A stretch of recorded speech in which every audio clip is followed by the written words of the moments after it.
Hello students, good evening. आप लोग कैसे हैं? कमेंट बॉक्स में जरूर लिखकर बताइएगा।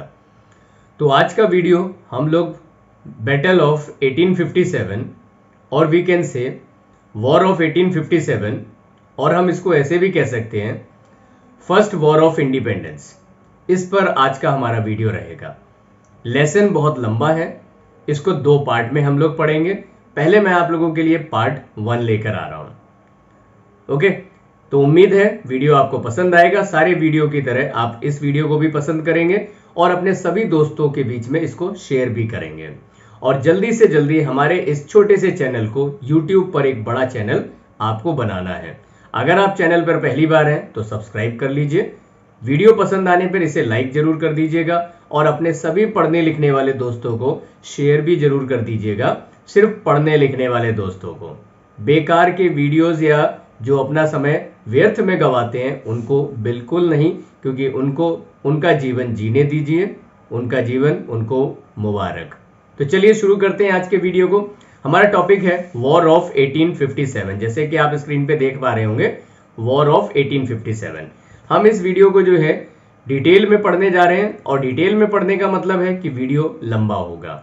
ठीक है, तो सबसे पहले हम डिस्कस करेंगे ऑब्जेक्टिव्स। हमारे इस चैप्टर को पढ़ने के ऑब्जेक्टिव्स क्या क्या रहेंगे। तो पहला ऑब्जेक्टिव है causes of the first war of independence. Means we will understand that what were the causes and how they are known as the causes. Okay, then beginning of the uprising, how the uprising has begin, and then after main events of the first war of independence.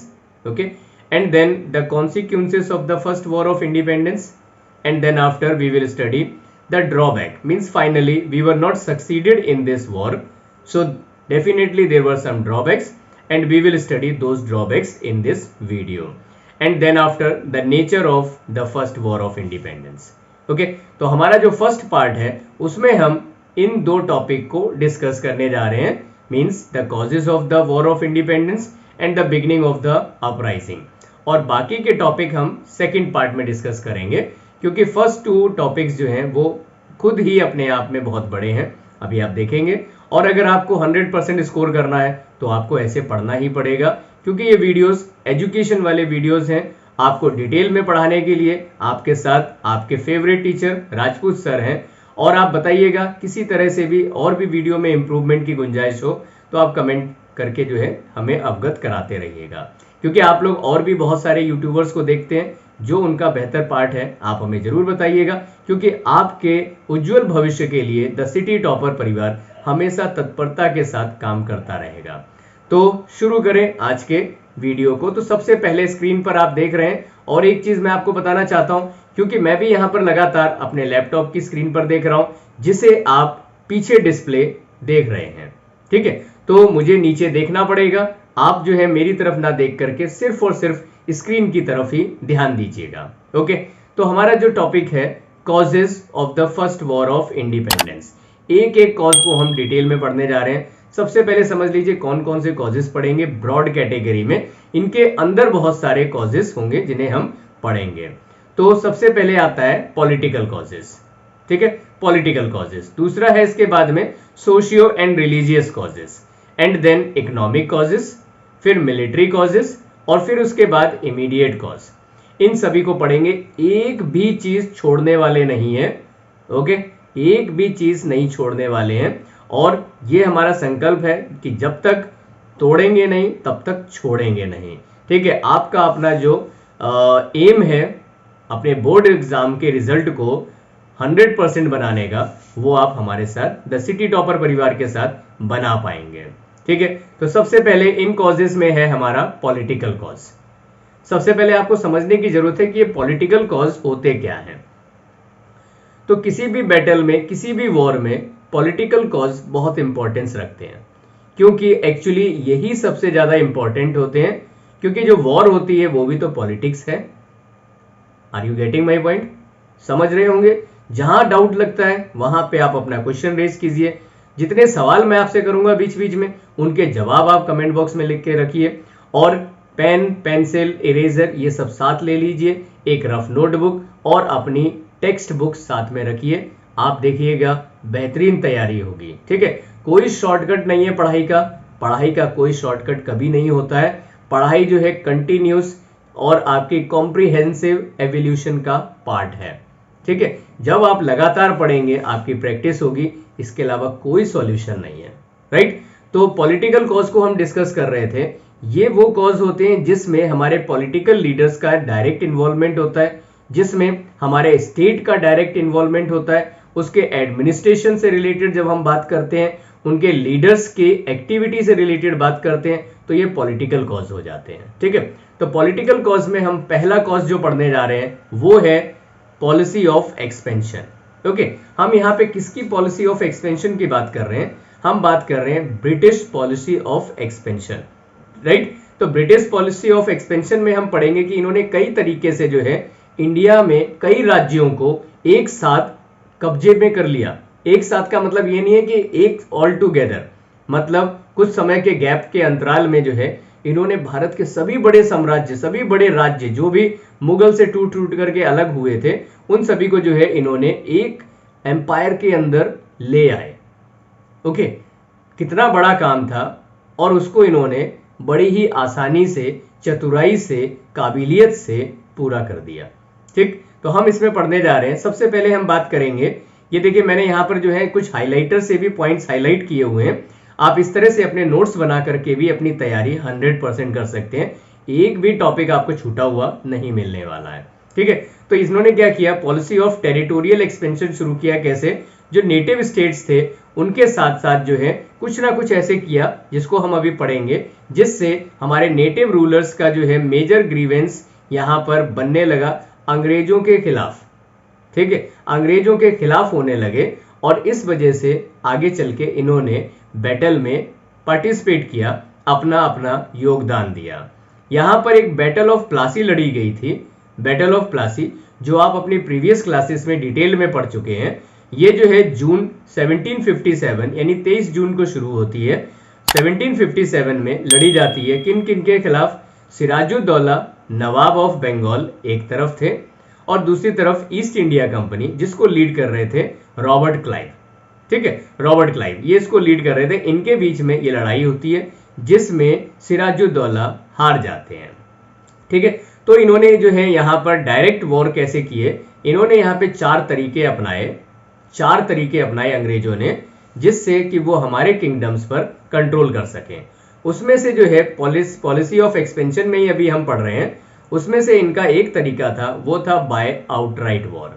Okay, by outright war का मतलब क्या हुआ कि सीधे war करेंगे, कोई चालाकी नहीं, कुछ नहीं, सीधे वॉर करेंगे, हम सीधे युद्ध लड़ेंगे। तो इस श्रेणी में बैटल ऑफ प्लासी के बाद में जो अगला इंपॉर्टेंट वॉर लड़ा गया वो था बैटल ऑफ बक्सर। ठीक है, बैटल ऑफ बक्सर, इस श्रेणी में इन्होंने कई सारे बैटल्स लड़े थे, जिसमें से बैटल ऑफ बक्सर 1764 में लड़ा गया। ओके, मैं इसमें आपको जो है टीम के नाम बता देता हूं, पार्टिसिपेंट्स कौन कौन थे। तो अगर हम बात करें इंडियन साइड से, तो इंडियन साइड से 3 बड़े लीडर्स इस वॉर में अपना योगदान दे रहे थे। सबसे पहले मुगल बादशाहों की तरफ से शाह आलम सेकंड, ये अंग्रेजों के खिलाफ लड़ रहे थे। दूसरे अवध के नवाब शुजाउद्दौला, ये जो है लड़ रहे थे किसके खिलाफ? अंग्रेजों के खिलाफ। और तीसरे बंगाल के फॉर्मर नवाब मीर कासिम, ये लड़ रहे थे अंग्रेजों के खिलाफ। ठीक है, और दूसरी तरफ ईस्ट इंडिया कंपनी ने तीनों की कंबाइंड फोर्स को हरा दिया और उसके बाद ये मास्टर बन गए बंगाल, बिहार और उड़ीसा। क्योंकि इसके बाद एक ट्रीटी यहाँ पर साइन हुई, एक समझौता हुआ जिसे हम ट्रीटी ऑफ इलाहाबाद कहते हैं। ठीक है, ट्रीटी ऑफ इलाहाबाद के थ्रू इनको यहाँ पर बंगाल, बिहार और उड़ीसा की दीवानी मिल गई। दीवानी का मतलब है right of collection of revenue, ये इनको मिल गया बंगाल, बिहार और उड़ीसा, और ये यहाँ के बन गए मास्टर। इसके बाद इन्होंने और वॉर लड़े, वो है एंग्लो मैसूर वॉर। ठीक है, एंग्लो मैसूर वॉर, यहाँ पे 4 वॉर लड़े गए एंग्लो मैसूर वॉर, जिसमें आपने नाम सुना होगा टीपू सुल्तान, हैदर अली। ठीक है, हैदर अली फादर था और टीपू सुल्तान उसका बेटा। फाइनली वो चारों वॉर जो है वो 1767 से लेकर के 1799 के बीच में लड़े गए थे। 1799 में टीपू सुल्तान की डेथ हो जाती है और उसके बाद ये पूरा एरिया मैसूर का, पूरी की पूरी टेरिटरी ऑफ मैसूर किसके अधीन आ गई? अंग्रेजों के अधीन आ गई। ठीक है, अंग्रेजों के अधीन आ गई। और मुझे उम्मीद है वीडियो आपको अच्छा लग रहा होगा। फटाफट अपने सभी दोस्तों को, सभी मतलब पढ़ने वाले, ठीक है, पढ़ने वाले दोस्तों को शेयर कर दीजिए और वीडियो को लाइक जरूर कर दीजिएगा, ठीक है, इससे आपके चैनल को मजबूती मिलेगी। इसके बाद देखिए एंग्लो मराठा वॉर हुए, 3 एंग्लो मराठा वॉर लड़े गए। फाइनली तीसरे एंग्लो मराठा वॉर के साथ यहाँ पे ट्रीटी साइन होती है, किसके साथ? आखिरी पेशवा जो थे बाजीराव सेकेंड, उनके साथ यहाँ पर संधि होती है और उसके अकॉर्डिंग जो है पूरा का पूरा महाराष्ट्र का रीजन वो अंग्रेजों के अधीन आ जाता है। नॉर्थ टू साउथ जितना भी था नर्मदा रिवर के आसपास का जो मराठों के कब्जे में था वो सारा का सारा अब किसके पास आ गया? अंग्रेजों के पास आ गया, ठीक है, ब्रिटिशर्स के पास आ गया। फिर हम पंजाब वॉर की बात करें तो यहाँ पर अंग्रेजों ने 2 एंग्लो सिख वॉर भी लड़े थे, ठीक है, एंग्लो सिख वॉर। तो जो एंग्लो सिख वॉर 1849 में लड़ा गया था, जो कंप्लीट हुआ था, उसके बाद सिख पूरी तरह से डिफीट हो जाते हैं, okay, second Anglo Sikh war में। और ये एरिया भी जो है वो किसको मिल जाता है? अंग्रेजों को मिल जाता है, ब्रिटिशर्स को मिल जाता है। तो हम यूं समझे 1823 से लेकर के 1856 के बीच का जो पीरियड था, यहाँ पे इनका एम्पायर जो है वो बढ़ता चला गया और इसी तरह इन्होंने वेस्टर्न रीजन में और ईस्टर्न रीजन में भी अपने एम्पायर को बढ़ाया, ठीक है। इन्होंने यहाँ पर सिंध पर भी कब्जा कर लिया था, इनका कब्जा असम पर भी था, अराकान पर भी था, अराकान, तेनेसेरिम, पेगू म्यांमार की जगह है, यहाँ तक इनका अपना कब्जा हो गया था। उस समय इस देश का नाम म्यांमार नहीं होता था, उस समय इस देश को बोलते थे बर्मा, ठीक है, मैं यहाँ पे लिख देता हूँ, आपको पता भी होगा, बर्मा, ठीक है, ये देश का नाम था बर्मा। यहां तक जो है अंग्रेजों का कब्जा होता चला गया, ठीक है। इसके बाद पॉलिसी ऑफ एक्सपेंशन में ही अगला जो पॉइंट है वो है बाय सब्सिडरी अलायंस। इन्होंने क्या किया? एक नया मेथड अपनाया। हालांकि ये मेथड इनके द्वारा इन्वेंट नहीं किया गया था, ये पहले से चल रहा था और इसको शुरुआत करने वाले भारत में वो फ्रांसीसी गवर्नर जनरल थे जिनका नाम था डुप्लेक्स, ठीक है, उन्होंने। लेकिन इसको सबसे ज्यादा पॉपुलैरिटी मिली किसके समय पे? लॉर्ड वेलेस्ली के समय पर। इसलिए हम सब्सिडरी अलायंस को लॉर्ड वेलेस्ली की संधि मानते हैं, ठीक है। इन्होंने इसको शुरुआत की और शुरुआत करने के बाद में एक एग्रीमेंट साइन किया करते थे ये इंडियन रूलर्स के साथ। इसको अच्छे से समझ लीजिए क्योंकि अगर सेपरेट क्वेश्चन आता है तो आप इसको अच्छे से कर सकते हैं। दूसरी चीज, आप पूरे के पूरे सारा कंटेंट पढ़िए जो आपके सिलेबस में कभी रहा था। अभी सिलेबस कहीं थोड़ा सा रिड्यूस होता है, कहीं कुछ होता है, लेकिन उसके अकॉर्डिंग अगर हम चलेंगे ना तो आपके ऐसे कंटेंट मिस हो जाएंगे जिसके बेस पर आप ये नहीं सोच पाएंगे कि क्या नहीं सोच पाएंगे कि हम लिंक कैसे करें, ठीक है, वो लिंक नहीं हो पाएंगे एक दूसरी चीजें। इसलिए आपको जो है यहाँ पर सारी टर्म्स भी समझनी जरूरी है। ये क्या करते थे? एक तरफ ईस्ट इंडिया कंपनी और दूसरी तरफ इंडियन प्रिंसली स्टेट्स, इनके बीच में कर लेते थे समझौता और इस समझौते के थ्रू जो है कुछ टॉपिक्स पे बात आती थी, यानी कि क्या क्या समझौते के प्रोविजंस होते थे। तो देखिए मैंने यहाँ पे लिख रखे हैं टर्म्स ऑफ अलायंसेस, ठीक है, टर्म्स ऑफ अलायंसेस। आप लोग स्क्रीन पर ही ध्यान दें और स्क्रीन पे इतना अच्छा कंटेंट जो मैंने आप लोगों के लिए प्रोवाइड किया है, ये हो सकता है शायद कोई और यूट्यूबर आपको ना दे पा रहे हो। बहुत अच्छे टीचर हैं यूट्यूब पे पढ़ाने वाले, लेकिन द सिटी टॉपर परिवार और उसमें राजपूत सर आपके लिए उनसे ज्यादा बेहतर हो सकते हैं, क्योंकि हम आपके लिए एक भी चीज नहीं छोड़ेंगे और आपको आपकी मंजिल तक पहुंचा करके रहेंगे। इसलिए हम उनसे बेहतर हो सकते हैं। बाकी तो आप बताएंगे कितना बेहतर हम हैं, कितनी हमारी जो मेहनत है वो आपके लिए सार्थक सिद्ध हो रही है। तो सब्सिडरी अलायंस में इन्होंने क्या क्या समझौतों में एक्सेप्ट किया था? पहली चीज, अंग्रेज रहेंगे सुप्रीम पावर, ठीक है, यानी भारत के अंदर अंग्रेजों की सुप्रीमेसी इंडियन रूलर को एक्सेप्ट करनी होगी। दूसरी चीज, सरेंडर्ड देयर फॉरेन रिलेशंस, यानी जो इंडियन किंगडम है, इंडियन किंगडम उसको अपने सारे के सारे फॉरेन रिलेशंस अब अंग्रेजों के अकॉर्डिंग स्थापित करने होंगे, ठीक है। दूसरी चीज, और किस चीज पे एग्री कर रहे हैं वो इस चीज पर भी एग्री कर रहे हैं कि वो जो है इसके बाद में किसी भी अगर हम कहें तो किसी भी नेटिव स्टेट के साथ में किसी तरह के कोई भी एग्रीमेंट समझौते नहीं कर सकते हैं, ठीक है, कोई अलायंस नहीं कर सकते। फिर उसके बाद accepted a British resident eight there headquarter, एक अंग्रेजों का एक ऑफिसर जिसे रेजिडेंट कहते हैं वो इनके कोर्ट में परमानेंट रहेगा, ठीक है, इनके कोर्ट में परमानेंट वो ऑफिसर रहेगा वहां पर।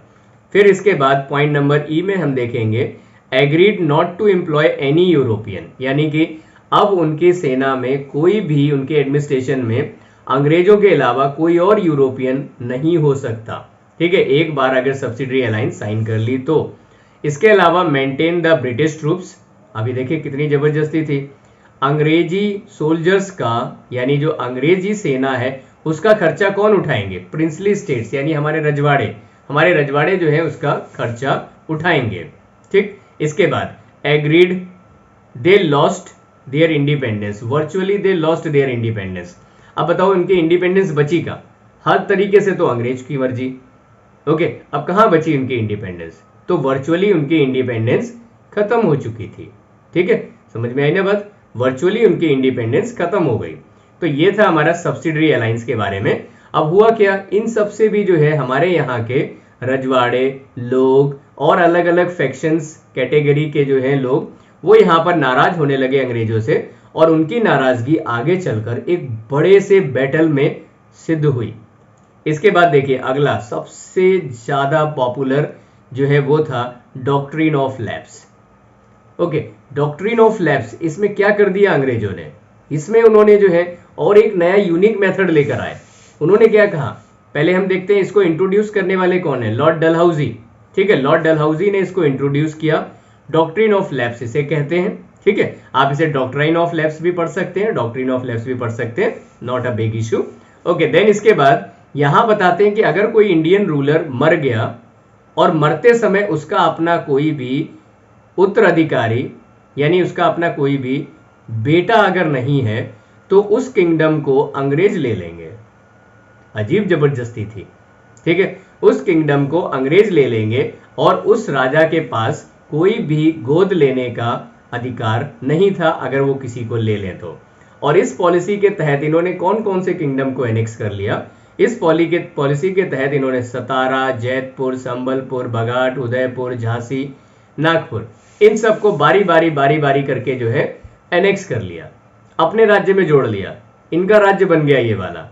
ठीक है, ऐसे जबरदस्ती जो है इन्होंने कब्जा करना शुरू किया। अब हमारा अगला पॉइंट है, अब देखिए ऐसे कब्जा करेंगे तो लोग नाराज तो होंगे ही ना, पॉलिटिकल लीडर नाराज तो होंगे ही ना, और वही हुआ यहां पर, जिसका परिणाम था first battle of independence, war of 1857। Okay, अब हमारा जो अगला पॉइंट है वो है ऑन प्रीटेक्स्ट ऑफ एलिज्ड मिसरूल। नए नए मेथड अपनाते थे, ये देखिए कितना अच्छा मेथड है। इन्होंने क्या कहा कि हटो, तुम्हें शासन करना नहीं आता, हम तुम्हारी जगह शासन करेंगे। और उससे पहले उनकी वो बुरी हालत कर दी कि वो शासन कर ही नहीं सकते थे, भारतीय राजा। ठीक है, तो देखो इसके तहत इन्होंने अवध को एनेक्स कर लिया। इस समय लॉर्ड डलहौजी जो थे वो भारत में गवर्नर जनरल थे, और उन्होंने उनकी लीडरशिप में उन्होंने आरोप लगाया किस पर? इस समय आप जरा कमेंट बॉक्स में आंसर लिखिए, मैंने काफी देर से आपसे कोई सवाल नहीं किया, कमेंट बॉक्स में आंसर लिख के बताइए कि अवध के आखिरी नवाब कौन थे जिन्हें एलिज्ड मिसरूल के तहत, मेल एडमिनिस्ट्रेशन के तहत उनसे उनका राज्य छीन लिया था। उनका नाम लिख के बताइए। ठीक है, आगे मैं बताऊंगा, लेकिन उससे पहले आप उनका नाम आप लिखकर बताइए। Okay, he declare that Awadh was being misgoverned. Lord Dalhousie ने क्या कहा कि अवध में जो है सही राज्य नहीं चल रहा है, और अवध के जो नवाब हैं वो सही राज्य नहीं चला पा रहे हैं, तो इसलिए जो है हमें यहाँ पर बेहतर एडमिनिस्ट्रेशन देने के लिए अवध को एनेक्स करना पड़ेगा। ठीक है, लॉर्ड डलहौजी यहाँ पे जस्टिफाई करते हैं कि annexation of Awadh on the pretext of good of the govern, यानी कि जो है हम आपको, जनता को एक अच्छा स्वशासन या शासन देंगे, स्वशासन गलत है, स्वशासन नहीं, शासन व्यवस्था देंगे जो आपके नवाब से बेहतर होगी। चलिए, अब तक आपने कमेंट बॉक्स में लिख दिए हैं आंसर। अब मैं आपको बता देता हूं कि आखिरी नवाब कौन थे, वो थे वाजिद अली शाह। ठीक है, वाजिद अली शाह। लेकिन हुआ क्या, यहाँ पर जो अंग्रेजों का प्रॉमिस था उसके विपरीत कॉन्ट्रेरी परिस्थितियां बन गई, और अवध के लोगों को जो है ज्यादा हार्डशिप फेस करनी पड़ी, जो वो वाजिद अली शाह के समय पे फेस कर रहे थे, उससे ज्यादा जो है मुसीबत उनको फेस करनी पड़ी इस समय जब अंग्रेजों की व्यवस्था स्थापित हो गई। ठीक है, चलिए इसके बाद पढ़ते हैं। बची कुची कसर उन्होंने और निकाल दी, वो थी disrespect shown to Bahadur Shah Zafar. ठीक है, अब ये बहादुर शाह जफर कौन थे? बहादुर शाह जफर भारत के आखिरी मुगल बादशाह थे। इस समय इनका राज्य चल रहा था, मुगल बादशाह थे, ठीक है, लेकिन नाम मात्र के थे, कोई खास एरिया नहीं बचा, कोई खास एडमिनिस्ट्रेशन नहीं था, फिर भी मुगल बादशाह के तौर पर इनको हमारी जनता एक्सेप्ट करती थी। ओके, तो बहादुर शाह जफर, इनको जो है पेंशन पे इनको रख दिया गया था, ठीक है, अकबर सेकंड के समय पे ही पेंशन पे रख दिया था इनको, अकबर सेकंड जो इनसे पहले मुगल बादशाह थे, ठीक है, और इनके बाद बहादुर शाह जफर यानी अकबर सेकंड के बाद बहादुर शाह जफर मुगल बादशाह बनते 1837 में, 1837 में, और ये कब तक रहते हैं? 1837 में ये बादशाह बनते हैं और ये रहते हैं 1857 तक, ठीक है, 1857 तक। हम यूं कहें 58 भी मान लो, जब तक वॉर खत्म हुआ था तब तक, लेकिन प्रॉपरली 57 ही रखो। इतने समय ये यहाँ पे बादशाह रहते हैं। इन 1849 Lord Dalhousie announced, Lord Dalhousie ने क्या डिसरिस्पेक्ट शोन की? लॉर्ड डलहौजी जो गवर्नर जनरल थे, उन्होंने एक अनाउंसमेंट की और उन्होंने कहा कि जो बहादुर शाह जफर के पुत्र हैं, सक्सेसर हैं, उन्हें जो है लाल किले में रहने की परमिशन नहीं है। वो कहाँ रहेंगे? वो जो रेड फोर्ट के आसपास वाली जगह पर रह सकते हैं, लेकिन लाल किला उनको खाली करना पड़ेगा। और ऐसा क्यों कहा? ये डिसरिस्पेक्ट क्यों दी उन्होंने? क्योंकि उन्हें पता था लाल किला भारत के शासन का केंद्र था, जिसका कब्जा लाल किले पर होगा वही भारत का असली बादशाह या शासक कहलाएगा, ठीक है, इसलिए लाल किला इनसे खाली करवा दिया गया। देन इनको जो है कुतुब मीनार के आसपास shift to a place near Qutub Minar, यहां पर जो है इनको शिफ्ट होना पड़ा, वहां इनको रहना पड़ा, ठीक है। इसके बाद क्या हुआ? जब लॉर्ड डलहौजी चले गए तो लॉर्ड डलहौजी के जाने के बाद में नए गवर्नर जनरल बनकर आए लॉर्ड कैनिंग। कौन आए? लॉर्ड कैनिंग, ठीक है। एक सवाल है मेरा आप लोगों से यहाँ पर, देखें कौन कौन बता पाते हैं। आप मुझे बताएं कि भारत के आखिरी गवर्नर जनरल, पूरे भारत के बोल रहे हैं, भारत के आखिरी गवर्नर जनरल आजादी से पहले के समय पर कौन थे, ठीक है, यानी अंग्रेजी शासन में भारत के आखिरी गवर्नर जनरल कौन थे, उनका नाम आपको बताना है। तो लॉर्ड कैनिंग ने यहाँ पर, इन्होंने भी जो है डलहौजी की तरह एक अनाउंसमेंट कर दी, और वो अनाउंसमेंट क्या थी? इन्होंने कहा कि सक्सेसर जो है बहादुर शाह जफर के, यानी बहादुर शाह जफर अपने आप को मुगल बादशाह कहते हैं, कह लें कोई बात नहीं, लेकिन इनकी मृत्यु के बाद में इनके सक्सेसर कोई भी इंपेरियल टाइटल इस्तेमाल नहीं करेंगे, ठीक है, यानी इंपेरियल टाइटल इस्तेमाल नहीं करेंगे। कहने का मतलब है भारत के शासकों को कंप्लीटली समाप्त करना इनका एक मकसद बन गया था, ठीक है, कंप्लीटली उसको समाप्त करना एक मकसद बन गया था। किसका? ईस्ट इंडिया कंपनी का। अभी तक ईस्ट इंडिया कंपनी का ही शासन था। जब यहाँ पे वॉर होती है तो जीनत महल, जो बहादुर शाह जफर की पत्नी थी, ठीक है, उन्होंने यहाँ पे कमान संभाली, राइट। जब हम इवेंट वाला पार्ट पढ़ेंगे तो वहां पे इसको डिस्कस करेंगे और ज्यादा डिटेल में। चलिए अगला पॉइंट पढ़ते हैं, ट्रीटमेंट गिवन टू नाना साहब। अब ये नाना साहेब कौन थे? नाना साहेब जो थे, मैंने आपको बताया था लास्ट पेशवा कौन थे। लास्ट पेशवा जो थे, इनका नाम था बाजीराव सेकंड। बाजीराव सेकंड के एडॉप्टेड बेटे थे। अब बाजीराव सेकंड को 1818 के बाद अंग्रेजों ने पेंशन ऑफ कर दिया, और पेंशन ऑफ करके उनको कहां भेजा? उनको पुणे से हटाकर, यानी पेशवाओं का अपना जो है हेड डिपार्टमेंट या हेडक्वार्टर कहां था? पुणे में। उनको पुणे से हटाकर कानपुर के पास बिठूर में स्थापित कर दिया, पेंशन ऑफ करके, ठीक है, ताकि उनका अपने क्षेत्र से जो लीडरशिप का अस्तित्व है वो खत्म हो जाए। अब इसके बाद जो है नाना साहब आए, और नाना साहब की जो है अंग्रेजों ने पेंशन कर दी बंद। नाना साहब की पेंशन अंग्रेजों ने बंद कर दी, जिससे जो है वो नाराज हो गए, ठीक है, जिससे वो नाराज हो गए। अब ये ग्रांट जो मिल रहा था नाना साहब को वो नहीं मिला। ये नाना साहब के लिए एक इंसल्ट का भी पार्ट था, प्लस उनका अपना जो जीवन यापन था उसका भी एक अहम मुद्दा था। इसलिए इन्होंने जो है बैटल ऑफ 1857 में जी जोर के साथ में पूरा जोर लगा करके इसमें अपना योगदान दिया, ठीक है। आगे क्या हुआ वो हम इवेंट्स में पढ़ेंगे, अभी नहीं। ओके, इनको जो है फोर्स करके कानपुर के पास, जो मैंने आपको बताया था, बिठूर में स्थापित किया गया। इसका जो है जोर शोर से विरोध हुआ नाना साहब के द्वारा और मराठों के द्वारा, इसके बाद हमारा अगला पॉइंट है पॉलिटिकल कॉजेस को ही अभी हम डिस्कस कर रहे हैं। उसमें जो पॉइंट है वो है absentee sovereignty of the British. ठीक है, इसका मतलब क्या हुआ? इसका मतलब ये हुआ कि हमारा देश, जो हमारे देश के शासक हैं, उनके पास सॉवरेनिटी नहीं है, अपने फैसले स्वयं लेने का अधिकार नहीं है। इसे हम पढ़ रहे हैं absentee sovereignty of the British. तो हुआ क्या यहाँ पर कि भारत को अंग्रेज जो राज्य कर रहे थे वो भारत को यहाँ पे हजारों किलोमीटर, हजारों माइल्स की दूरी से शासन कर रहे थे, यानी वहां की पार्लियामेंट जो भी फैसला लेती थी वो यहाँ पर लागू किया जाता था।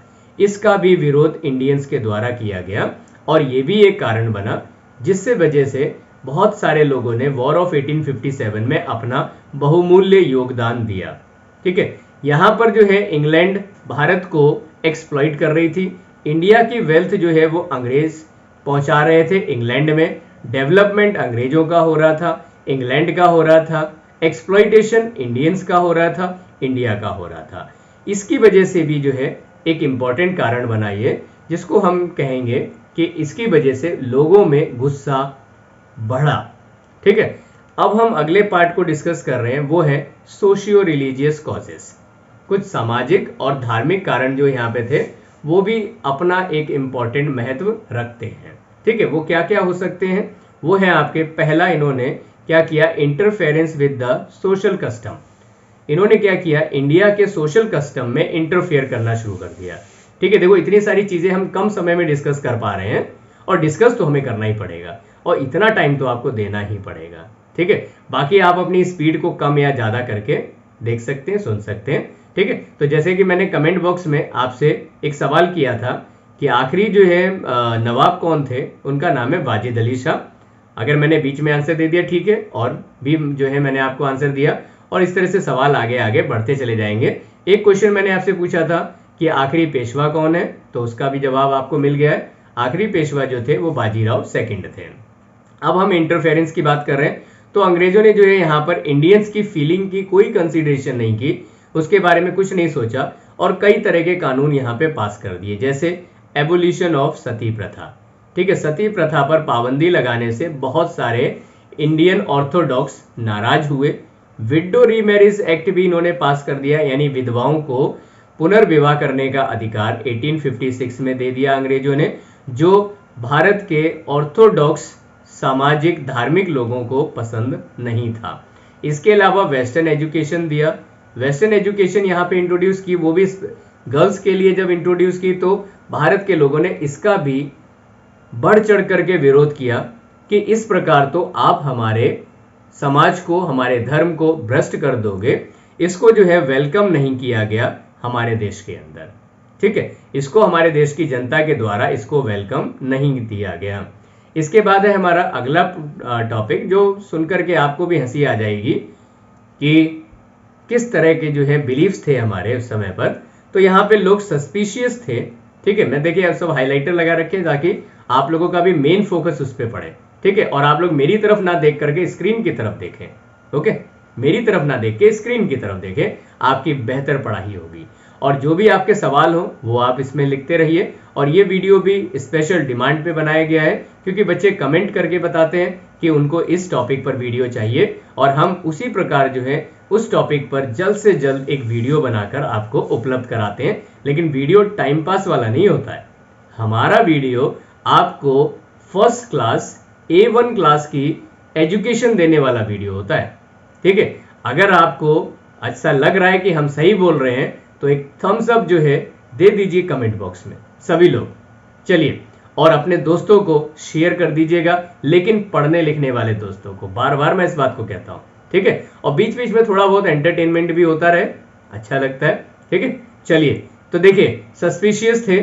मॉडर्न इनोवेशन इन्होंने जो अपनाए थे, जैसे रेलवेज और टेलीग्राफ, इसका भी हमने विरोध किया। हमने यहाँ पे टेलीग्राफ का कैसे विरोध हो गया ये हमें बताया गया, या उस समय के लोगों में एक अफवाह फैल गई कि टेलीग्राफ पोल्स इसलिए गाड़े जा रहे हैं ताकि जो लोग भी अंग्रेजों का विरोध करेंगे, जितने भी लोग अंग्रेजी शासन के विरोधी होंगे, उनको इस पर लटका दिया जाएगा। ठीक है, उनको इस पर लटका दिया जाएगा। राइट, इसके बाद जो है इन्होंने ये भी कहा, जो ऑर्थोडॉक्स इंडियंस थे उनका कहना था रेलवे को लेकर के कि रेलवे में जो है अपर कास्ट और लोअर कास्ट जब एक साथ बैठेंगे तो अंग्रेज इस तरह से जो है हमारी कास्टिज्म को भ्रष्ट करना चाहते हैं, हमारे सोशल ऑर्डर को भ्रष्ट करना चाहते हैं, इसलिए भी रेलवे का विरोध हुआ। ठीक है, क्यों? क्योंकि अपर कास्ट लोअर कास्ट लोग एक साथ बैठेंगे, इसका विरोध हुआ। ये उस समय के लोगों की एक तुच्छ मानसिकता थी, लेकिन एक कारण तो था ही जिसकी वजह से लोगों ने इस पर अपना योगदान दिया बैटल में।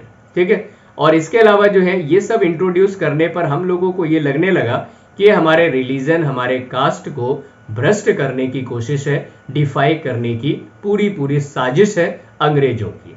ठीक, चलिए इसके बाद हमारा अगला जो टॉपिक है वो है policy of racial discrimination. Okay, racial discrimination यानी discrimination on the basis of race. तो ये क्या करते थे, ये हमारे लोगों के प्रति, सेना में हो या नॉर्मली हो, ये हमारे लोगों के प्रति जो है इनका जो रवैया था वो र्यूड और एरोगेंट रहता था, और ये अपने आप को जो है सुपीरियर रेस समझते थे और इंडियंस को इंफीरियर रेस कहते थे। इसलिए जो है इंडियंस का अपमान करना, कंटेम्प्ट टूवर्ड्स इंडियंस, इनके लिए कोई बड़ी बात नहीं होती थी। समय समय पर इंडियंस का अपमान, इंडिया का अपमान किया करते थे। तो इसकी भी जब एक हद हो गई, इंतहा हो गई, तो लोगों ने इनके खिलाफ युद्ध में अपना समर्थन दिया, पार्टिसिपेट किया। ठीक है, और ये भी कारण है यहाँ पर वॉर में लोगों के शामिल होने का, साथ ही साथ एक बड़ा ऑल इंडिया लेवल का जो है वॉर इस्टेब्लिश करके दिखाया उस समय लोगों ने। ठीक है, चलिए आगे देखते हैं। करप्शन इन एडमिनिस्ट्रेशन, ये भी एक कारण था। एडमिनिस्ट्रेशन में काफी करप्शन फैल चुका था, ऑफिशियल्स करप्टेड थे। यहाँ पर जो अमीर लोग थे वो कानून को अपने हिसाब से चलाते थे, कॉमन लोगों को लूटा जाता था, उनका शोषण होता था, उनको टॉर्चर किया जाता था। ठीक है, आप इस पॉइंट को भी ऐड कर सकते हैं। इसके बाद जो हमारा अगला पॉइंट है वो है ऑपरेशन ऑफ द पुअर, यानी जो गरीब लोग हैं उनको किस तरीके से ऑपरेट करके उनके ऊपर अत्याचार होते थे। तो इनके द्वारा इंट्रोड्यूस किया गया कॉम्प्लेक्स जुडिशियल सिस्टम। जो जुडिशियल सिस्टम था वो बहुत कॉम्प्लेक्स था, बहुत मुश्किल था। आज के समय पे देख लो जुडिशियल सिस्टम हमारा कितना कॉम्प्लेक्स है ना। सनी देओल का वो डायलॉग आपको याद होगा जिसमें वो जो है बड़े ही गुस्से में जो बात कहते हैं कि तारीख पे तारीख, तारीख पे तारीख। ये क्या है? कॉम्प्लेक्स सिस्टम है ना, सिंपल सिस्टम नहीं है। और इस समय आप समझ सकते हो क्या व्यवस्था रही होगी। रिच जो है वो ऑपरेस कर लेते थे पुअर को, और पुअर को कोई कानून, किसी तरह की सुविधाएं नहीं मिलती थी, जिसकी वजह से यहाँ पर गांव गांव फ्लॉग हो गए, शिफ्ट हो गए, छोड़ना पड़ा उनको, जगह से जो है कहीं और पलायन कर गए, टॉर्चर हुआ उनके साथ, इम्प्रिजनमेंट किया, यानी जेल में उनको डाला गया कल्टीवेटर्स को। ठीक है, उन कल्टीवेटर्स को जो इनेबल थे अपना रेवेन्यू वगैरह पे करने के लिए, rent, land revenue, interest on depth, बड़ा बड़ा मतलब ऐसी ऐसी ब्याज दरों पे उनको कर्ज दिया जाता था जिसे उसको उनकी आगे आने वाली 7 पुश्तें भी नहीं चुका पाती थी, इतना ब्याज उनके ऊपर चार्ज किया जाता था।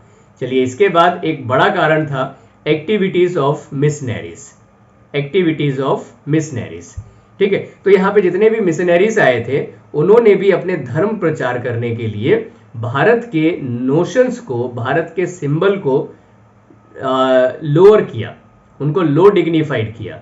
ठीक है, इन्होंने जो है यहाँ पर इंडियंस को और अपने आप को रेस के बेस पे अलग बताया, रिलीजन, सेंटिमेंट्स, इन सबको हर्ट किया, and Britishers began to interfere in the local religious और सोशल कस्टम्स। और उन्होंने जो है आइडियल वर्शिप को डिनाउंस किया, उन्होंने हमारे जो लोकल बिलीफ है उनको भी जो है गलत या जो है उनकी डिग्निटी लोअर करके किया, और हम लोगों को इग्नोरेंट कहा। ठीक है, राइट, जबकि आइडियल वर्शिप तो सभी रिलीजन में है, नाम मात्र के जो है इन्होंने हिंदू रिलीजन को बदनाम किया हुआ है, क्योंकि हर रिलीजन में किसी ना किसी जगह पे जाके ही वर्शिप होती है। ओके, तो वो भी तो आइडियल वर्शिप टाइप की हुई ना, अदरवाइज वर्शिप तो कहीं भी हो सकती है, फिर किसी एक जगह पे भीड़ लगा करके हर रिलीजन में किया जाता है। तो इस तरह से ये भी एक कारण बना यहाँ पर, और वो कारण जो है क्या कहलाया? Battle of 1857, war of 1857। ऐसे ही नहीं हुआ, इसके कारण थे ये सब। ठीक है, उम्मीद है आप लोगों को ये सब पढ़ के समझ आ रहा होगा, और जो है डिटेल में आपको पढ़ाया जा रहा है, आपके दिमाग में जो है ठूस ठूस कर भरा जाएगा, जिससे आप कभी भी इसे निकाल ना सके। और अगर आप लोगों ने मिलकर के इस वीडियो को, इस चैनल को चला दिया तो आपको मैं इस वीडियो के थ्रू प्रॉमिस कर रहा हूं, आपको जो है बहुत सारी एक्सरसाइज, सॉल्व्ड एक्सरसाइज भी हम आपको प्रोवाइड कराएंगे, जिससे जो है आप लोगों को बहुत आसानी हो जाएगी अपने क्वेश्चन और आंसर्स की प्रिपरेशन में, और बोर्ड एग्जाम तक जो है 100 आउट ऑफ 100 मार्क्स आपके आएंगे।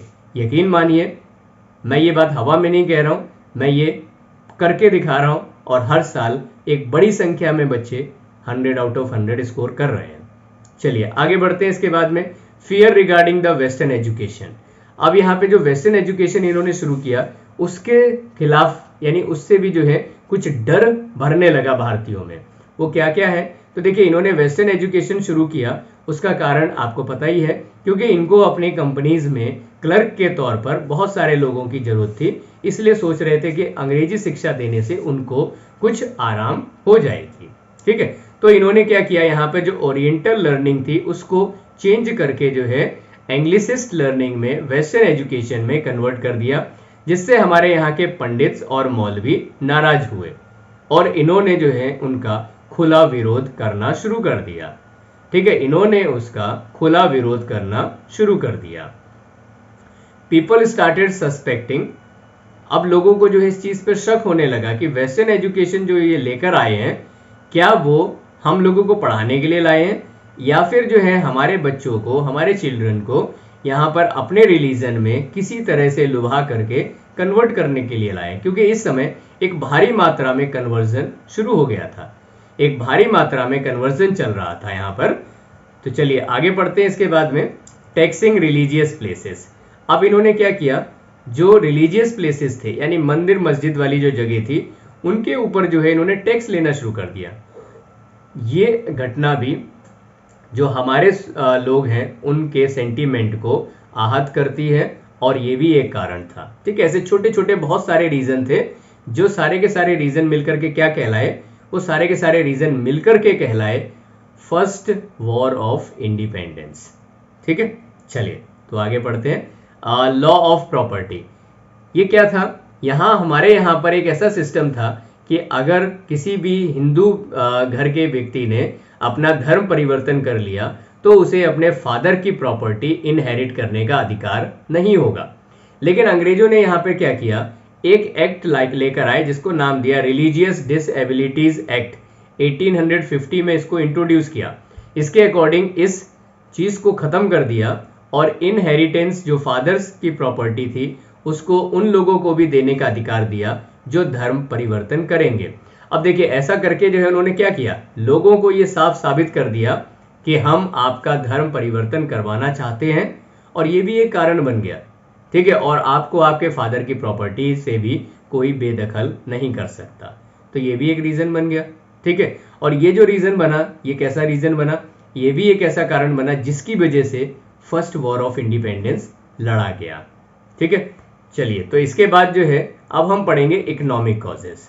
ओके, यानी हमने पॉलिटिकल कॉजेज डिस्कस कर लिया, हमने सोशियो इकोनॉमिक कॉजेज डिस्कस कर लिया, वो भी डिटेल में, कोई चीज छुड़वाई नहीं है।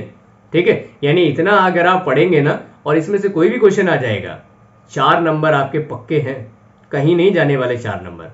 ठीक है, और अभी आगे भी मैं आपको सारे कॉजेज बताऊंगा, टाइम भले ही लग जाए कोई बात नहीं, हम भी मेहनत कर रहे हैं, आप भी मेहनत करिए। ओके, लेकिन सब कुछ पढ़ेंगे। तो अगला जो हमारा टॉपिक है वो है economic causes. Okay, economic causes. अब इकोनॉमिक कॉजेस में कई सारे पॉइंट्स है, जैसे एक है एक्सप्लॉइटेशन ऑफ इकोनॉमिक रिसोर्सेज। अंग्रेजों ने हमारी जो रिसोर्सेज है उसका एक्सप्लॉइटेशन करना शुरू कर दिया। उन्होंने जो है क्या क्या एक्सप्लॉइट किया, उन्होंने अपने बेनिफिट के लिए हमारे देश को एक इकोनॉमिक कॉलोनी बना दिया, हमारे देश को एग्रीकल्चरल कॉलोनी बना के रख दिया। ठीक है, और हमारे देश को एक ऐसी कॉलोनी बना दिया जो इंग्लैंड के इंटरेस्ट को, इंग्लैंड के इंडस्ट्रियल इंटरेस्ट को सर्व करेगी, यानी उनकी फैक्ट्रियों में जिन जिन रॉ मटेरियल की जरूरत पड़ेगी वो भारत प्रोवाइड करेगा, एक ऐसी कॉलोनी बना दिया। ठीक है, उन्होंने यहाँ पर जो है भारत से जबरदस्ती जो भी मटेरियल खरीदते थे वो सस्ते दामों में खरीदते थे, चीपर रेट पे लेते थे। ठीक है, रॉ मटेरियल जैसे कि रॉ कॉटन जो इंडस्ट्री में यूज होता था, और सिल्क, रॉ सिल्क इंडस्ट्री में यूज होता था, बहुत ही सस्ते दाम में हमसे खरीद के ले जाते थे, और उसके बाद जब उसको मशीन मेड बना करके लेकर आते थे तो उसको जो है महंगे दामों में बेचा करते थे। ठीक है, इन्होंने भारत के अंदर इंडिगो उगवाना शुरू किया, टी उगवानी शुरू की और फूड ग्रेन्स, और ये सब किस लिए? अपने देश के लिए, अपने देश की फैक्ट्रियों के लिए, इंडस्ट्रीज के लिए, ये उनकी कोशिश थी। ठीक है, इसके बाद और समझेंगे, India was made accept a readymade British goods. India क्या रह गई? अब इंडिया ये रह गई कि जो भी उनका रेडीमेड गुड्स है यानी मैन्युफैक्चरिंग गुड्स है, हम केवल उनको खरीदेंगे और कुछ नहीं कर सकते, वो भी उनको ड्यूटी फ्री मिल रहा है, यानी उस पर टैक्स भी नहीं लग रहा है, तो वो नॉर्मल रेट से सस्ता है, और हमारे देश के प्रोडक्ट के ऊपर ओवर टैक्स लगा रहे हैं, वो महंगा हो रहा है। ठीक है, तो हमारे देश की प्रोडक्शन घटती जा रही है और इनकी प्रोडक्शन बढ़ती जा रही है। ठीक है, तो इंडियन गुड्स के ऊपर हाई इंपोर्ट ड्यूटी लगाते थे। इससे क्या होता था, जो हमारा सामान इंग्लैंड में जाता था, बहुत ज्यादा महंगा होने की वजह से उसकी सेलिंग घटती चली गई, और इनके प्रोडक्ट सस्ते होने की वजह से इनकी सेलिंग बढ़ती चली गई। इंडियन होममेड गुड्स यहाँ कंपीट नहीं कर पाए, अनेबल टू कंपीट। कैसे कंपीट करेंगे मशीन मेड गुड्स के साथ में? और जब वो कंपीट नहीं कर पाए तो धीरे धीरे एक्सटिंक्ट हो गए, खत्म हो गए। उसमें काम करने वाले लोगों ने रोजगार छोड़ दिया, वो कोई और रोजगार अपनाने लगे। ठीक है, अच्छा, इसके बाद अगला है ड्रेन ऑफ वेल्थ। ये क्या है? इसका मतलब ये है, अभी आपको बताते हैं, आप यहां से अंडरलाइन करना। ये देखिए, इस वाले पॉइंट में आप ध्यान दीजिए, जो सेकंड पॉइंट है, the transfer of wealth, the transfer of wealth from India to England for which India got no profit proportionate economic return is called economic drain. Bharat का पैसा जो अंग्रेजों के पास जा रहा है और भारत को उसका कोई फायदा भी नहीं हो रहा है। ठीक है, भारत में सड़कों का डेवलपमेंट नहीं हो रहा है, रेलवे का डेवलपमेंट नहीं हो रहा है, इकोनॉमिक डेवलपमेंट नहीं हो रहा है, और पैसा इंग्लैंड में भेजा जा रहा है उनके डेवलपमेंट के लिए। इसे हम कहते हैं ड्रेन ऑफ वेल्थ। ठीक है, तो अंग्रेजों ने क्या किया, यहां से जो है इन्होंने रॉ मटेरियल खरीदा, किसके पैसों से? हमारे पैसों से। ठीक है, कहां से पैसा आया? बंगाल से जो रेवेन्यू कलेक्ट किया वो, और प्रॉफिट जो है वो कहां लगा दिया? ड्यूटी फ्री ट्रेड पर। ओके, यानी अपने सामान को बेचा, सारा खर्चा हमारे देश का, पैसा हमारे देश से कमा रहे हैं, और उसका इकोनॉमिक बेनिफिट अपने देश में उठा रहे हैं। ठीक है, ये है ड्रेन ऑफ वेल्थ। अब ये ड्रेन ऑफ वेल्थ के तहत जो है किन किन पे खर्चा और करते थे, तो ये उनकी जो सैलरी होती थी उसका खर्चा भारत से निकालते थे, उनकी इनकम का खर्चा, उनकी सेविंग का खर्चा, उनके और एक्सपेंडिचर जो थे इंग्लिश ब्रिटिश के, और इसके अलावा मिलिट्री गुड्स खरीदना होता था उसका खर्चा, इसके अलावा ऑफिस एस्टेब्लिशमेंट का खर्चा, इसके अलावा एक्सपेंडिचर ऑन आर्मी का खर्चा। ये सारा का सारा खर्चा कौन उठा रहे थे? हम उठा रहे थे। कौन कर रहे थे? अंग्रेज कर रहे थे। नुकसान किसको हो रहा था? हमें हो रहा था। फायदा किसको हो रहा था? अंग्रेजों को हो रहा था। अब इससे वजह से क्या होगा? गुस्सा आएगी ना, आपको भी आ रही होगी। तो सोचो उस समय लोगों को कितनी आई होगी, और उन्होंने वॉर में अपना योगदान दे दिया। इसके बाद देखिए इकोनॉमिक कॉजेज में अगला है DK of cottage industry. DK of cottage industry and handicraft. तो कॉटेज इंडस्ट्री जो भारत की थी और हैंडीक्राफ्ट जो भारत की थी, अभी हमने ऊपर के पॉइंट में डिस्कस किया था, वो यहाँ पे डीके हो गई हैवी ड्यूटीज के कारण। ड्यूटीज बहुत ज्यादा जो है, यानी ड्यूटीज का मतलब क्या है? टैक्स बहुत ज्यादा लगने लगा इंडियन सिल्क, इंडियन कॉटन के ऊपर, तो ये डिस्ट्रॉय हो गए। अब हमारे जो है फार्मर्स को उनको बेचने के अलावा कोई और ऑप्शन नहीं बचा। ठीक है, ब्रिटिश गुड उसी जगह पे सस्ते आ रहे थे, उनके ऊपर नॉमिनल ड्यूटी लग रही थी, जबकि हमारे ऊपर जो है ड्यूटी ज्यादा लग रही थी। ठीक है, इस वजह से हमारे यहाँ का कॉटन और सिल्क जो है वो प्रैक्टिकली सीज्ड हो गया। अगला पॉइंट है इकोनॉमिक कॉजेज में, वो है इकोनॉमिक डिक्लाइन ऑफ पीजेंट्री।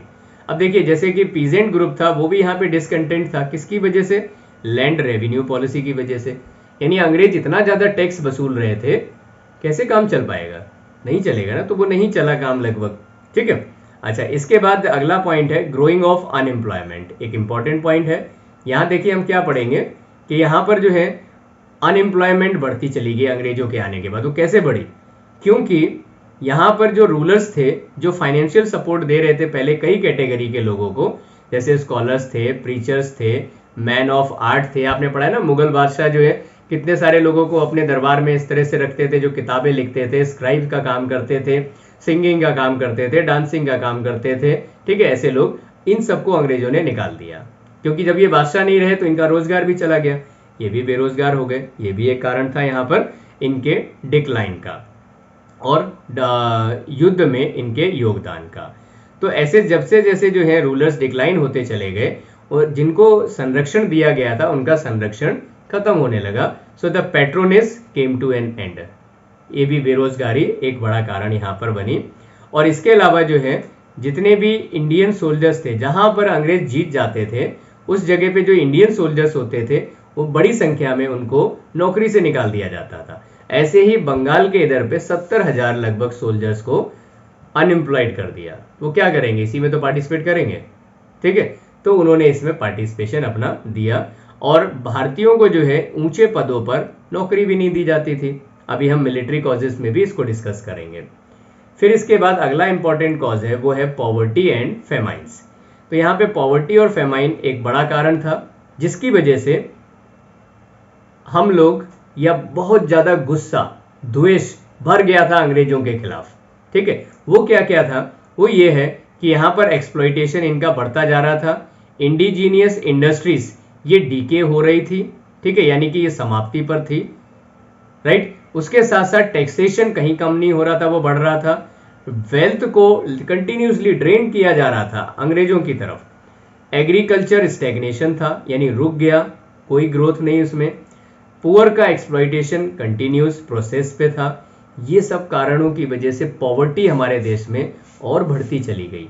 ऐसे अगर हम बात करें तो छोटे बड़े जो हैं 12 मेजर फेमाइंस यहाँ पे देखे गए। कब से कब के बीच में, 1765 से लेकर के 1857 के बीच में, लगभग जो है 90 सालों में ऐसे 12 छोटे बड़े फेमाइन देखे गए जिसमें लाखों लोग जो है पलायन कर गए, फ्लॉगिंग हुई यहाँ पे बड़ी मात्रा में, ठीक है। और साथ साथ सरकार ने कोई कोशिश नहीं की, सरकार ने कोई कोशिश नहीं की और जिस कारण जो है यहाँ पर आक्रोश जनता का अंग्रेजों के प्रति बढ़ता चला गया, ठीक है। इसके बाद हम अगले पॉइंट की बात करेंगे, वो है डिक्लाइन ऑफ लैंडेड एरिस्टोक्रेसी। अब देखिए अंग्रेजों ने क्या किया, एक और दिमाग लगाया।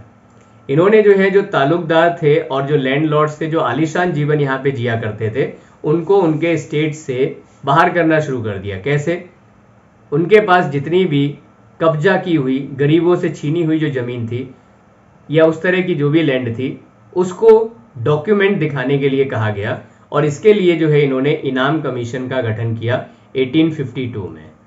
और इस तरह से जो है ऐसे 2000 स्टेट्स थे जिसके डॉक्यूमेंट ऐसे जमींदार, तालुकदार, लैंडलॉर्ड्स नहीं दिखा पाए और वो जमीन किसकी हो गई, अंग्रेजों ने जब्त कर ली, कन्फिस्केट कर ली अंग्रेजों ने। लेकिन ये तो दुनिया के सबसे बड़े लुटेरे थे ना, इन्होंने क्या किया, इन्होंने उसी जब्त की हुई जमीन को फिर से बेच दिया, ठीक है। और कैसे बेचा उसको जो है पब्लिकली उसकी बोली लगा करके नीलामी कर दी और जिसने ज्यादा बोली में खरीदा उसको दे दी गई। अब प्रॉपर डॉक्यूमेंट हो गए, ठीक है। देखिए क्या जबरदस्ती है। चलिए आगे देखते हैं। अंग्रेजों जैसे जो है होशियार होना बहुत मुश्किल है, समझ रहे हो ना, बहुत मुश्किल है। अब हम पढ़ेंगे मिलिट्री कॉजेस, ठीक है, इंपॉर्टेंट, सबसे ज्यादा इंपॉर्टेंट तो यही है क्योंकि मिलिट्री ने ही तो इसमें सबसे बढ़ चढ़ करके पार्टिसिपेट किया था। तो मिलिट्री कॉजेस में पहला कॉज है ill treatment of Indian soldiers. मतलब क्या हुआ इसका कि इंडियन सोल्जर्स जो थे इनकी सेना में, उनके साथ दुर्व्यवहार क्या क्या करते थे। वो एक दुर्व्यवहार ये है कि East India company establish the British empire in India with the help of the Indian soldier. पहली बात तो ये कि उनका यहाँ पे जो स्टैब्लिशमेंट हुआ था वो अंग्रेजी सोल्जर्स की वजह से नहीं हुआ था, तो एक्चुअली इंडियन सोल्जर्स की वजह से हुआ था जो भारी मात्रा में थे। उसके बावजूद भी इंडियन सोल्जर्स को कम पैसा दिया जाता था, पुअरली पेड, अच्छा खाने को नहीं दिया जाता था, इल फेड, बैडली हाउस्ड, अच्छी जो है रहने की व्यवस्था नहीं थी इनके लिए। तो ये भी एक कारण था यहाँ पर, ठीक है, जिस वजह से जो है इसका विरोध था। ओके, इसके बाद देखिए इंडियन सिपॉइज को यहाँ पे forward the sepoys from bearing the caste और द सेक्टेरियन मार्क। मतलब क्या हुआ इसका कि जो इंडियन सिपॉइज थे उनको यहाँ पर कास्ट और किसी तरह के जो है सेक्टेरियन मार्क के लिए अलाउड नहीं थे, यानी जैसे बियर्ड रख लेना, दाढ़ी रख लेना, टर्बन पहनना, तिलक लगाना, ऐसी कोई भी चीज जो है इनको अलाउड नहीं थी, ठीक है। इसके बाद जो है जनरल सर्विस इनलिस्टमेंट एक्ट। अगला जो पॉइंट है वो है जनरल सर्विस इनलिस्टमेंट एक्ट। इसने जो है और बड़ा जो है काम कर दिया, यानी आग में घी डालने वाला काम कर दिया, ठीक है। कैसे, इन्होंने क्या किया, एक कानून बनाया और उस कानून का नाम था जनरल सर्विस एनलिस्टमेंट एक्ट। ये कानून पास कब किया? 1856 में। और इसके अकॉर्डिंग क्या था? इसके अकॉर्डिंग ये था कि इंडियन सोल्जर्स को जो है इंडिया से बाहर किसी भी देश में नौकरी के लिए जाना पड़ सकता है। ठीक है, तो इंडियन सोल्जर्स को इंडिया से बाहर किसी भी देश में नौकरी के लिए जाना पड़ सकता है, ये था इसका एक नियम। और इस नियम का विरोध कर रहे थे भारत के ब्राह्मण्स, क्योंकि जो ब्राह्मण सोल्जर्स थे या ब्राह्मण्स के अकॉर्डिंग समुद्र पार करना धर्म के खिलाफ था, इससे उनका धर्म भ्रष्ट हो जाएगा। और अंग्रेज ऐसे नियम इसीलिए लेकर आए थे ताकि जो है वो भारतीयों का धर्म भ्रष्ट कर सके। ठीक है, तो यहाँ पे ब्राह्मण सोल्जर्स ने इसको अपने धर्म के, अपने कास्ट के प्रति एक आहत माना, एक हमला माना, और जिसका विरोध हुआ। और इसकी रिजेंटमेंट फीलिंग जो है वो वॉर ऑफ 1857 की तरफ लेकर के गई। ठीक है, इसके बाद हमारा अगला इंपॉर्टेंट पॉइंट है, वो है larger proportion of Indians in the British army. मतलब क्या हुआ इसका कि ब्रिटिश आर्मी में इंडिया के लोग ज्यादा थे, इंडियंस बहुत ज्यादा थे, थोड़े बहुत नहीं बहुत ज्यादा थे। तो ब्रिटिश ट्रूप जो है इसमें वो भारत के लोगों की या भारतीय ट्रूप्स के मुकाबले बहुत कम थे और भारत के लोग ज्यादा थे। तो यहाँ पे इंडियन सोल्जर्स को ये लग रहा था कि इस प्रकार जो है हम बड़ी आसानी से, अगर हमें मौका मिला तो इंडियन सोल्जर्स जो है take up the arms against the Britishers. Okay, फिर इसके बाद अगले पॉइंट पे चलते हैं। जहां नहीं समझ में आया आप कमेंट बॉक्स में लिख के बताइएगा, ठीक है। और मैं अपनी पूरी कोशिश करूंगा आपको जल्द से जल्द, आंसर तो आपको मिलेगा ही मिलेगा, लेकिन पूरी कोशिश करेंगे जितना जल्दी आपको आंसर दे सके आपको देंगे। तो ब्लीक प्रोस्पेक्ट ऑफ प्रमोशन, ठीक है, इसका क्या मतलब है कि जो भारत के लोग हैं उनको हायर पोजीशन पर नहीं पहुंचने दिया जा रहा था। और हायर पोजीशन किसके लिए रिजर्व्ड थी? वो थी अंग्रेजों के लिए। किसके लिए रिजर्व थी? अंग्रेजों के लिए। इररिस्पेक्टिव ऑफ देयर परफॉर्मेंस, चाहे उनकी परफॉर्मेंस कुछ भी रहे, नो इशू। ओके, और भारत के लोगों को सूबेदार के रैंक के ऊपर जाने नहीं दिया जाता था।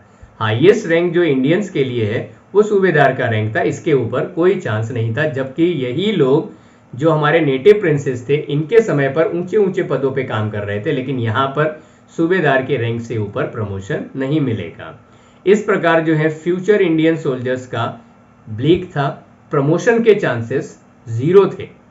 ठीक है, ओके, अगले पार्ट पे चलते हैं। डेप्रीविएशन ऑफ अलाउंसेस, यानी कि जैसे सोल्जर्स को अलाउंसेस मिलते हैं, भत्ते मिलते हैं, वो इनको नहीं दिए जाते थे। जैसे अगर इनको जो है फॉरेन सर्विस के लिए कहीं बाहर भेजा गया है तो उसके बदले जो है कोई अलाउंस नहीं देते थे, और जो एडिशनल भत्ता होता था वो भी इनको नहीं दिया जाता था। साथ साथ जो है यहाँ पर एक पोस्ट ऑफिस एक्ट लेकर आए डलहौजी के समय पर 1854 में। इसके अकॉर्डिंग क्या था, इंडियन सोल्जर्स को जो है पोस्टल स्टैंप का चार्ज नहीं लगता था जब वो अपने लेटर वगैरह भेजते थे, लेकिन अब यहाँ पर जो है फ्री पोस्टेज सिस्टम को भी खत्म कर दिया। अब इंडियंस को जो है, इंडियन सिपाहीज को फ्री पोस्टेज सुविधा नहीं मिल रही थी। ठीक है, फ्री पोस्टेज सुविधा अब उनको नहीं मिल रही थी। इसके बाद देखिए फॉल्टी डिस्ट्रीब्यूशन ऑफ ट्रूप्स, यानी कि जो ऊपर हमने पढ़ा था ना अभी कि इंडियन सोल्जर्स की संख्या ज्यादा थी बजाय जो है यूरोपियन सोल्जर्स के, तो यही है फॉल्टी डिस्ट्रीब्यूशन। तो डिस्ट्रीब्यूशन बिल्कुल भी इनका सही नहीं था। इस वजह से भी इंडियन सोल्जर्स को एक मौका लगा और उन्होंने सोचा क्यों ना इसका फायदा उठाया जाए।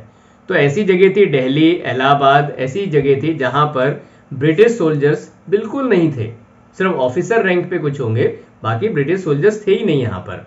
ठीक है, तो इसका जो है फायदा इनको उठाने की, या इन्होंने सोचा कि इसका एक अच्छा खासा फायदा उठाया जा सकता है, हम लोग इतने ज्यादा हैं और बड़ी आसानी से जो है अंग्रेजों को खत्म करके हम जीत हासिल कर लेंगे। तो इस यहाँ क्या हुआ, besides England was engage in several other Wars, जैसे पर्शिया में जो है इरानियन वॉर चल रहा था, रशिया के साथ क्रीमियन वॉर चल रहा था, और चाइना के साथ चाइनीज वॉर। तो इंग्लैंड इन वॉर में बिजी था। इंडियन सोल्जर्स को लगा कि this is the best opportunity for them to overcome the Britishers in India and to establish their own home rule in India. ठीक है, ऐसा सोच करके इनको एक अपॉर्चुनिटी लगी और इन्होंने जो है यहाँ पर मौका उठाया, मौके का फायदा उठाने की कोशिश की, और इन्हें लग रहा था कि ब्रिटिश यहाँ पे डिफिकल्टी में है, हमें फायदा मिलेगा। ठीक है, लेकिन आप जानते हैं ऐसा कुछ हुआ नहीं। ठीक, अगला जो इनके लिए पॉइंट था, यानी इनको इस बात का भी कॉन्फिडेंस था कि ब्रिटिशर्स ने जो यहाँ पे वॉर लड़े थे उन वॉर में ब्रिटिश सोल्जर्स की जो परफॉर्मेंस थी वो अप टू द मार्क नहीं थी। ठीक है, जैसे फर्स्ट अफगान वॉर हुआ 38 से 42 के बीच में, पंजाब के जो वॉर हुए 1845 से 1849 के बीच में, सेकेंड एंग्लो सिख वॉर, और क्रीमियन वॉर 1853 से 1856 तक। यहाँ पे जो यूरोपियन सोल्जर्स की परफॉर्मेंस देखी गई वो कम थी, कमजोर थी, तो इनको लगा कि ये एक अच्छा मौका रहेगा। इसके अलावा अंग्रेज और भी ज़्यादा परेशान थे यहाँ पे, क्योंकि संथालों ने भी हमला कर दिया था जो बिहार और बंगाल के थे। इन्होंने एक्सेस और बाव से जो है हमला कर दिया। ठीक है, एक्सेस और बाव से यहाँ पर हमला कर दिया अंग्रेजों के खिलाफ। ठीक है, बिरसा मुंडा वाला सुना है ना, वही संथाल आक्रमण यहाँ पर हो गया। अच्छा, इसके बाद देखिए आगे हम पढ़ेंगे British army could be defeated by the determined Indian army. तो इनमें एक ऐसा कॉन्फिडेंस जाग गया कि हम बड़ी आसानी से ब्रिटिश सेना को हरा सकते हैं। ठीक है, और वही कॉन्फिडेंस इनको वॉर की तरफ लेके गया, और उसी कॉन्फिडेंस की वजह से एक बड़ा विशाल युद्ध यहाँ पर लड़ा गया। अच्छा, आगे देखो लोअर सैलरीज। इनकी सैलरी कैसी थी? इनकी सैलरी कम थी। ठीक है, इंडियन सोल्जर्स की सैलरी बहुत कम थी। तो देखो, the wages of Indian soldier were inadequate to support their families. Okay, on the other hand British soldiers received more than 8 times the salary of the Indian soldiers. तो Indian soldiers की salary बहुत कम थी, जबकि अंग्रेज soldier 8 गुना ज्यादा salary ले रहे थे। तो सीधी सी बात है, गुस्सा आएगी ना इंडियन सोल्जर्स को, और ये कारण बनेगा कि नहीं बनेगा वॉर का? डेफिनेटली बनेगा। तो ये वॉर का एक कारण भी बना। इसके बाद हम बात करते हैं इमीडिएट कॉज, जो कि एक बहुत ही इंपॉर्टेंट घटना थी, इमीडिएट कॉज। ठीक है, इमीडिएट कॉज में क्या होता है, अंग्रेज यहाँ पर एक नई राइफल इंट्रोड्यूस करते हैं जिसका नाम होता है इनफील्ड राइफल। ठीक है, इनफील्ड राइफल इंट्रोड्यूस होती है, और ये राइफल किसकी जगह पे आती है? Brown base. इसको बोलते थे ओल्ड फैशन्ड मस्केट थी ब्राउन बेस, उसकी जगह पे एक नई राइफल इंट्रोड्यूस करते हैं जिसका नाम था इनफील्ड राइफल। ठीक है, इनफील्ड राइफल का इंट्रोडक्शन होता है। इसका जो लोडिंग प्रोसेस था वो कैसा था? वो ऐसा था कि जो सोल्जर होते थे उसको उसकी कैट्रिजेस ऊपर से एक जो है ना प्लास्टिक की एक लेयर लगी होती थी। ठीक है, एक लेयर लगी होती थी कैट्रिजेस के ऊपर, यानी कि जो कार्ट्रिजेस थे उनके ऊपर, और उसको जो है दांत से खींचना पड़ता था। ठीक है, तो ये उसका तरीका था, दांत से उसको खींचना पड़ता था। एक ग्रीस्ड पेपर होता था, ठीक है, कार्ट्रिज के ऊपर लगा था। तो इस प्रोसेस के तहत जब दांत से उसको लगाना होता था, इसी बीच में एक यहाँ पर अफवाह फैल गई। अफवाह क्या थी? एक र्यूमर फैल गई कि ये जो ग्रीस्ड है, कार्ट्रिजेस का जो ग्रीस्ड है, उसे फैट से, काउ और पिग के फैट से, उसमें जो फैट यूज हुआ है ना, वो काउ और पिग का यूज हुआ है। और जब सोल्जर्स में ये बात पहुंची कि उसमें जो फैट यूज हुआ है वो काउ और पिग का है, तो उससे जो है विरोध छिड़ गया। क्यों? क्योंकि हिंदूज के लिए ये जो है, हिंदू और मुस्लिम दोनों के लिए मींस एक्सेप्टेड नहीं था कि उसको मुंह से लगाया जा सके। और यहाँ पे सोल्जर्स भी कन्विंस्ड हो रहे थे इस बात से कि अंग्रेज ये सब इसलिए कर रहे हैं ताकि हमारे धर्म को भ्रष्ट कर सके। और इसी सिलसिले के तहत इन्होंने जो है यहाँ पर ये बताया, या इस तरह की अफवाह फैल गई, और इन्होंने, इनके जो सेंटीमेंट हर्ट हुए वो इस प्रकार हुए कि हिंदूज के लिए एक सेक्रेड एनिमल है काऊ, और काऊ का फैट वो अपने मुंह से नहीं लगा सकते। वहीं मुस्लिम्स के लिए पिग जो है वो टैबू है। टैबू का मतलब होता है घृणित जानवर, उसका फैट वो अपने मुंह से नहीं लगा सकते। इस प्रकार हिंदू और मुस्लिम दोनों ने जो है इन कारतूसों का, इन कार्ट्रिजेस का विरोध किया और पार्टिसिपेट किया वॉर ऑफ 1857 में। ठीक है, अब हम अपने आज के वीडियो में आखिरी बात पढ़ने जा रहे हैं, वो है मंगल पांडे का रोल। ठीक है, मंगल पांडे का रोल बहुत इंपॉर्टेंट है।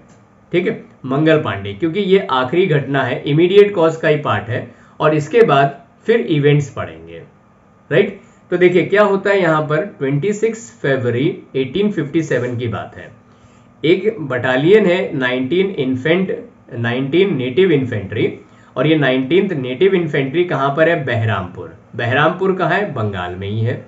ठीक है, यहाँ पर जो है सोल्जर्स ने रिफ्यूज कर दिया कि वो इन कार्ट्रिजेस का इस्तेमाल नहीं करेंगे।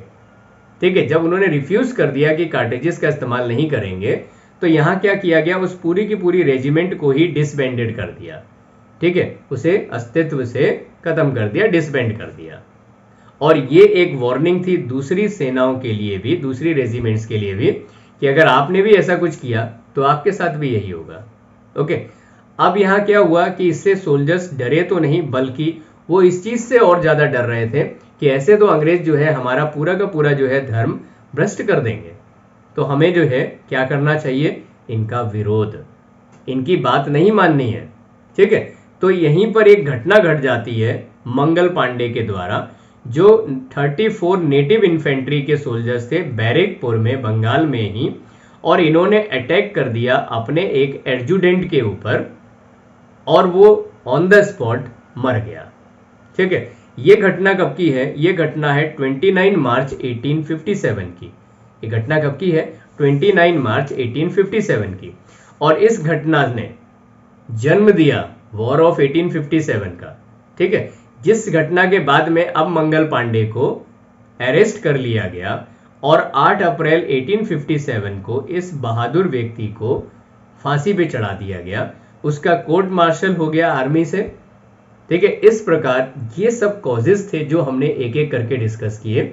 चैप्टर बड़ा है, टाइम लगेगा, इसीलिए मैं इसको 2 पार्ट में बना रहा हूं। आज के इस पार्ट में हम इतना ही डिस्कस करेंगे। इसके बाद events, consequences, administrative changes, nature of the war, role of important leaders, इन सब चीजों को हम अपने कल के वीडियो में डिस्कस करेंगे। ठीक है, उम्मीद करता हूं आपको वीडियो पसंद आया होगा, और इतनी देर वीडियो देखने के लिए आपके इस मेहनत को, मैं इस डेडिकेशन को मैं सैल्यूट करता हूं। और आपसे आपका अच्छा रिजल्ट, फुल रिजल्ट कोई नहीं छीन सकता अगर आप इस तरीके से पढ़ने लगेंगे। जितने भी क्वेश्चंस मैंने बीच में पूछे उनके आंसर्स दीजिएगा। आपका अपना कोई और वीडियो डिमांड पर हो उसे आप कमेंट बॉक्स में लिखिएगा, उस पर भी काम चलेगा। ठीक है, तो वीडियो देखने के लिए और सिटी टॉपर परिवार से साथ जुड़े रहने के लिए आप सभी लोगों का बहुत बहुत धन्यवाद। Thank you, bye everyone.